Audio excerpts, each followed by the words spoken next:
It's not easy being a child in London. Children are poorer here than in most other developed countries. 30% don't have enough money. Every year in Newham, on average, 260 people die before they are 65. That's twice as many as in Kensington.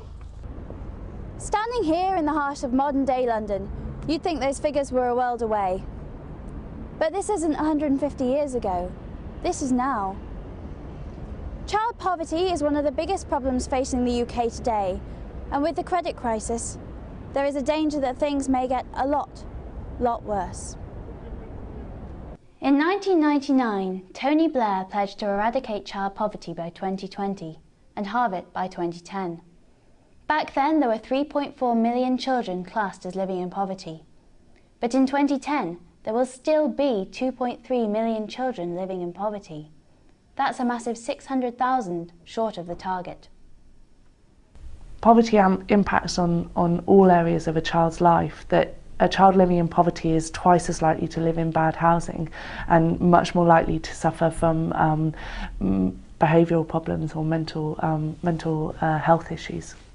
And in order to reach the 2010 target, there needs to be significant investment in the budget. And what the Campaign to End Child Poverty is calling for is for an investment of at least £3 billion. According to government guidelines, someone in poverty lives on less than 60% of the average income. For a couple with one child, that's about £270 a week. £270 will get you a meal at the Ivy, a night at a 5-star hotel, a top-class evening on the West End. Or you could pay your rent, council tax, gas and electricity, phone bills, travel card, food, and have about £10 left over for everything else. Within the London context, which is kind of the project that I manage, you see vast differences in life expectancy. So a child born in Newham or Islington is likely to live 10 years less than a child born in Kensington and Chelsea. Yes, for every stop you travel on the Jubilee line on London's Underground, from Westminster to Canning Town, Newham, you lose 1 year of your life expectancy. On average, someone living here in Canning Town dies 8 years younger than someone living in Westminster. While the number of children living in poverty has seen a decline over the UK, government schemes have had significantly less impact here in the capital. With the high cost of living, overcrowding, ever-increasing competition for jobs, and a large population of single parents, life in London is often harder than elsewhere. Here in Canning Town, Newham, 69% of children are living in poverty, with some surrounding areas reaching as much as 80%. I'm a 32-year-old single mum with a 2-year-old son and a baby born 5 days ago. I moved into my own place recently and was decorating it. When I went to hospital to have the baby, I had to have a caesarean. I've already had a back problem, and after the operation, I really couldn't walk. My back hurt so much. My flat was in a terrible state before I moved in. I've been trying to decorate, but there's no furniture really.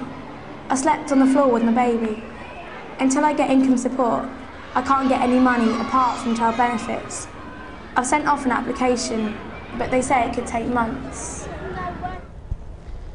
According to the Joseph Rowntree Foundation, living in poverty can have severe, multifaceted and far-reaching consequences. Children may report long-standing illnesses like asthma, be obese or have disabilities like cerebral palsy. But there are still some who remain positive that East London is actually the place to be. People usually give the impression of Newham and the area being as not the greatest basically. Well, nothing's perfect in a way, and there is also room for improvement. Over the last few years I have seen a change in Newham. So over the last few years there has been more opportunities, there has been more events and things for young people to do. But I do think at the same time that there is room to improve.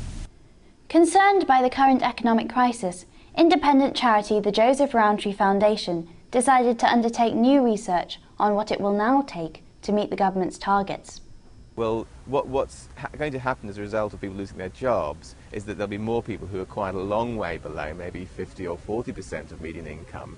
And what that actually means, quite simply, is that the hardship is deeper. It's not just that you're not quite managing to make ends meet, it's that you have a real serious financial problem. And we reckon that it's costing us all about £25 billion a year to have child poverty. And that's because of some long-term damage that poverty does to children as they're growing up.